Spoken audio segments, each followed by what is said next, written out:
You don't need to worry about me. It's not too hot yet, and I'm properly hydrated. All right, we're just waiting on the 2 people Miss Layla mentioned, and then we'll be set.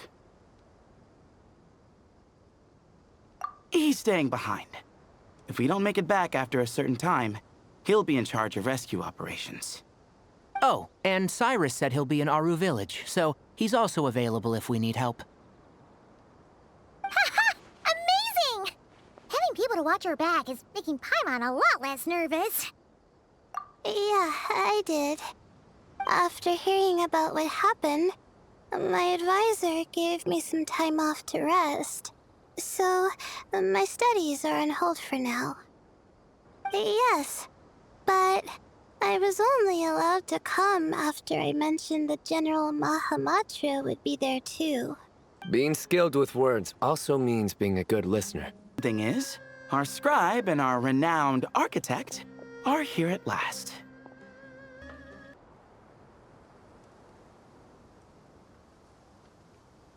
Perfect. Then, if we're all set, let's get moving.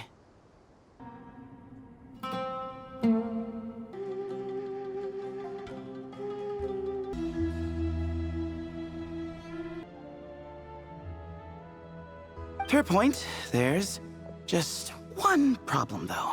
Up for a key? Paimon loves this part!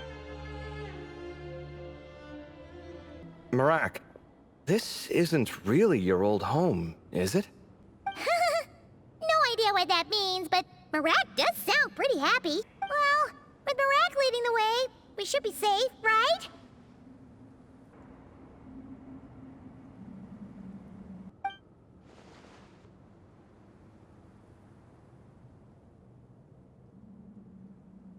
There are 3 doors here. And the minute things go south, we go back the way we came. Layla?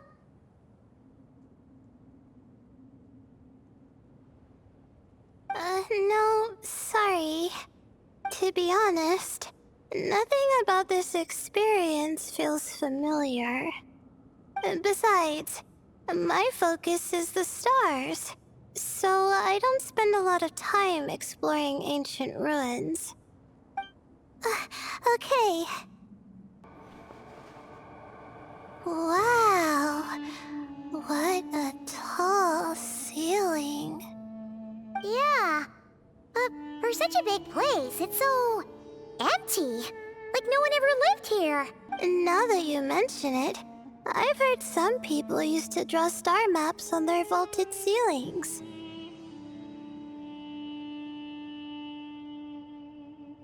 Some might even make them transparent to better observe the movement of the stars. It sounds so nice. Stargazing from the comfort of your own home.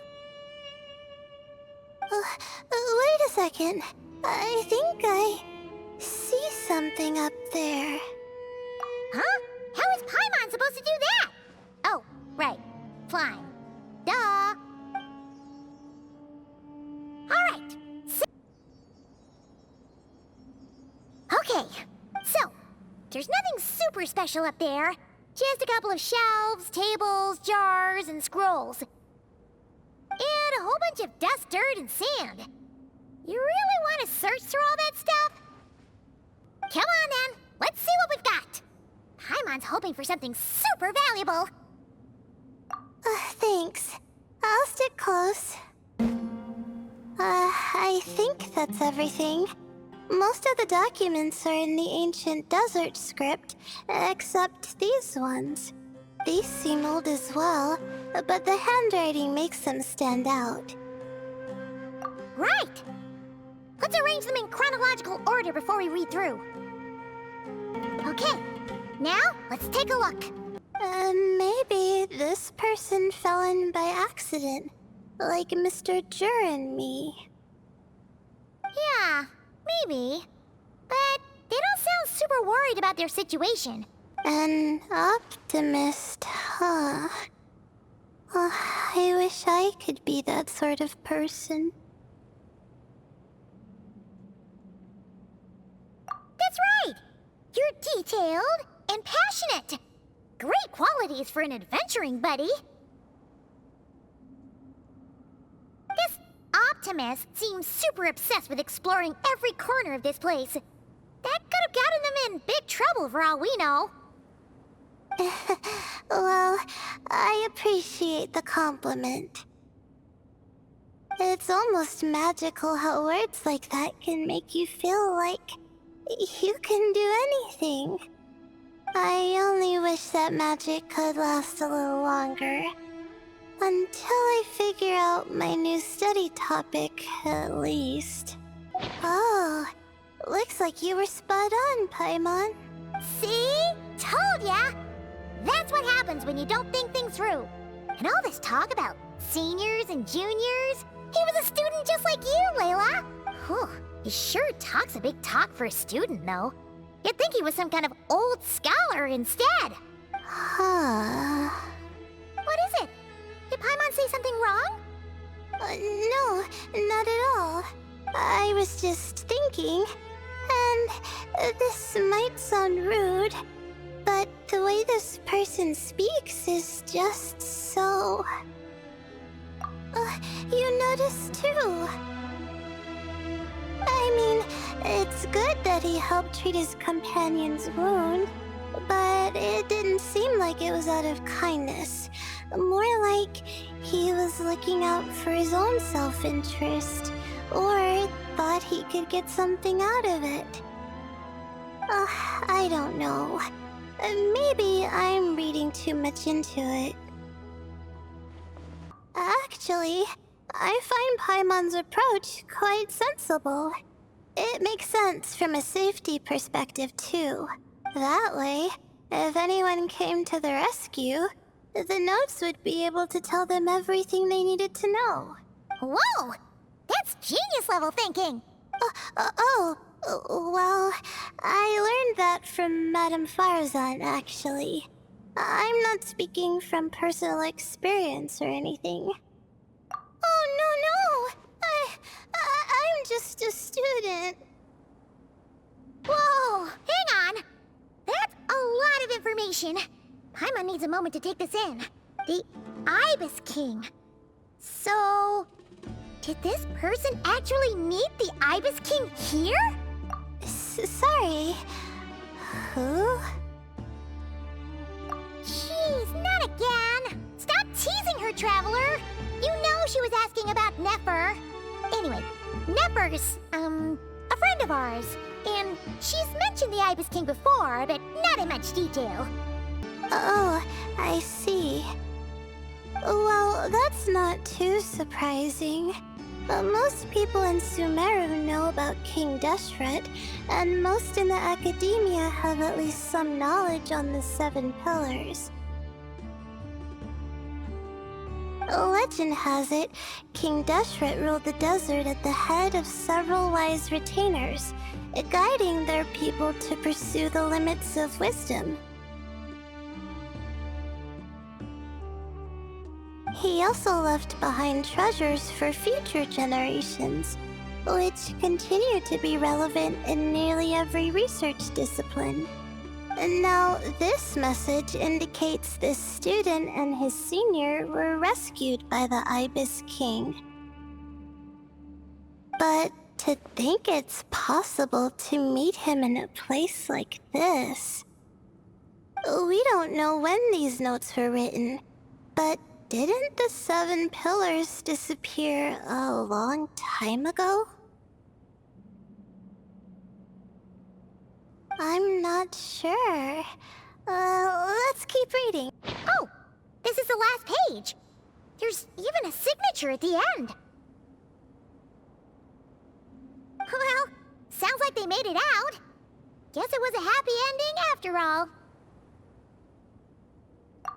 Wait. But it says, the Ibis King cannot be trusted. Huh. Our friend said something similar. That the Ibis King was a liar.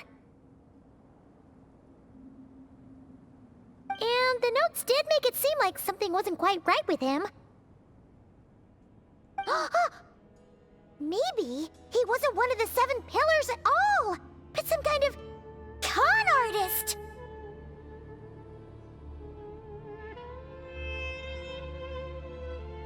Huh? What's that supposed to mean? I think Paimon raises a good point. Let's keep our guard up just in case. Alright, I think that's all the clues around here. How about we... Oh, it's Marak! That means Kaveh and the others should be around here. Yelling like this is kinda exhausting. Come on, let's head back down.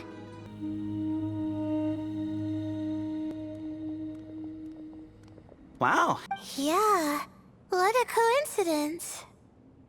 Indeed. Or as I like to call it, the chai factor.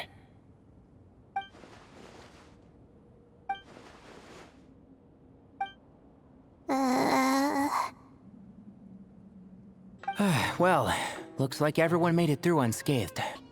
It feels like we ended up with even more questions. Of course. Just let me sense his presence.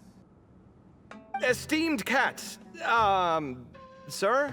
I have forgotten what it was called. It must have had an official name or... Oh, and the components should have model numbers written on them. You can look them up if you're curious. This cat talks a lot. Yes, I was not mistaken. You are special among your companions. But you are all guests. It is only proper to invite you in. Come then, this way.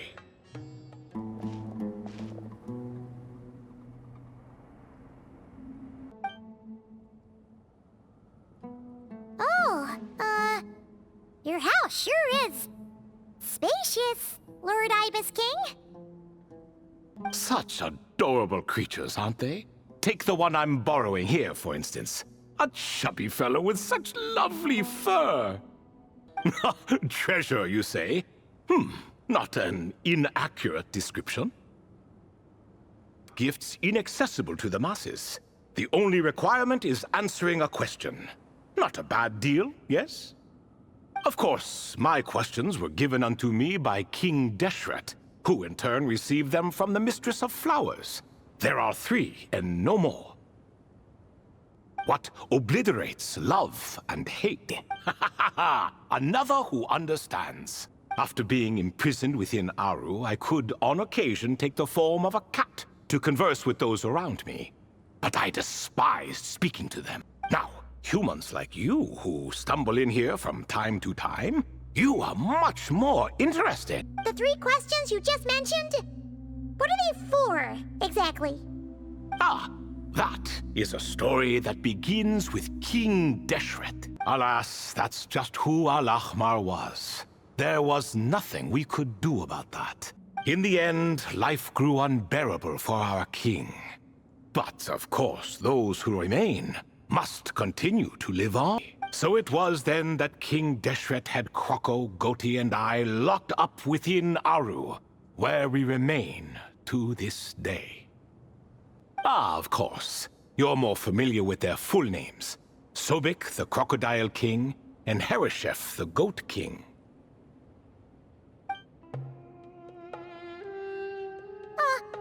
No one's laughing. Paimon would never. No, not you. What is the meaning of this? You doubt my words? I have half a mind to not... Now then, young one, riddle me this.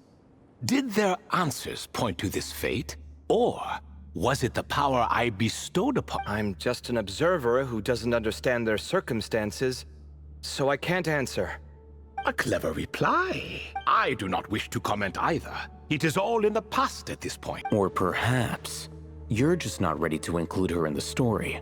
Though, that might be a generous interpretation. As the remaining priests of this place left, or passed on, there were none left to record the events that followed. Besides, stone slabs are few and far between in the Great Red. Of course, it has been thousands of years after all.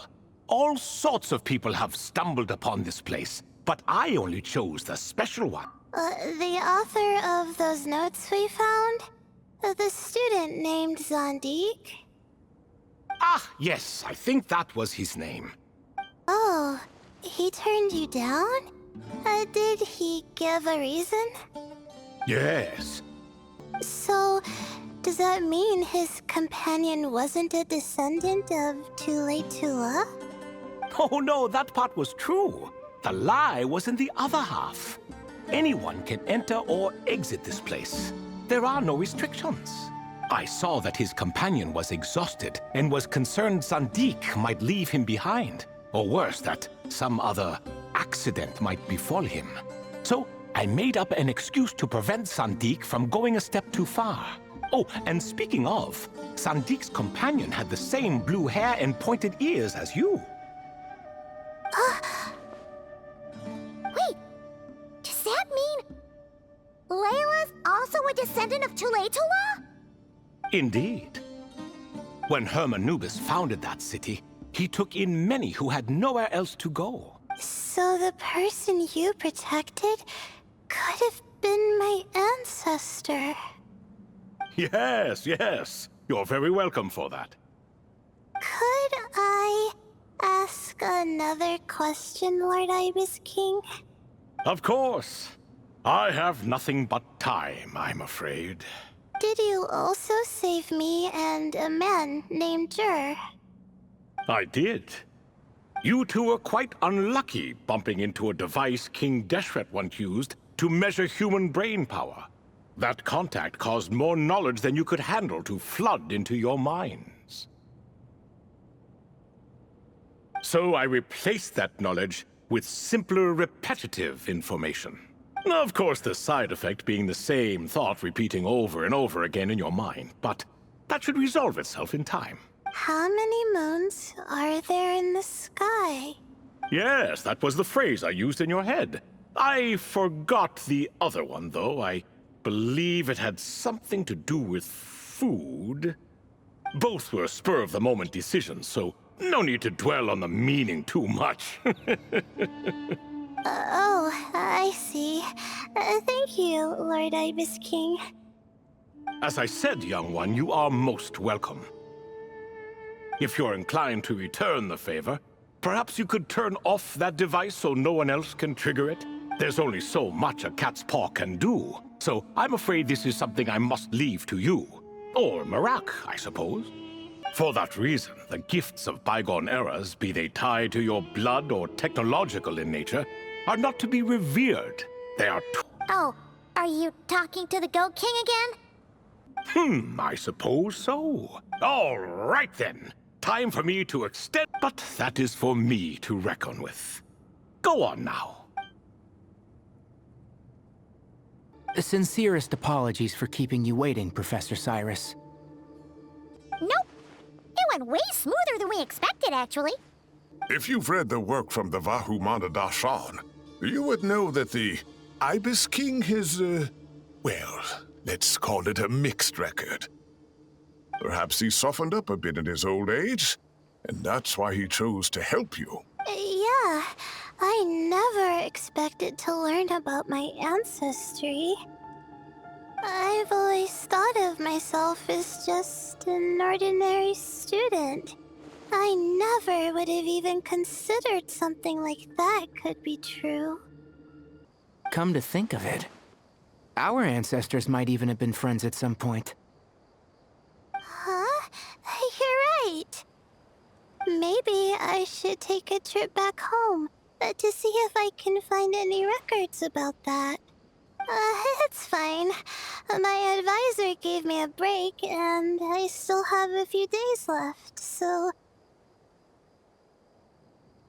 Oh, wait. My study topic. I haven't made any progress at all. No. I need to focus on that instead. Right. Huh? No, I could never. All I have to offer are my homegrown tomatoes. Although I suppose it's not impossible. I can ask a few old friends to recommend some interesting topics. You really don't have to. It sounds like a lot of work. Thank you so much. much. Of course.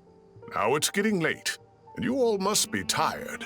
Let's wrap things up here. Some say desert nights are the sun taking mercy on us after the heat of the day. So, let's leave while she still feels merciful. Well, this is an unexpected reunion. Like, 3 stars of different colors rising in the same sky. What a spectacular occasion! Archon and Miss Nilu from the Zubair Theater. I'm not interrupting anything. Of course not. I'm just relaxing, gazing up at the starry sky. I get a lot of inspiration for new dances when I come here. Oh, I'm also here to get some inspiration. I thought I was the only one who did that.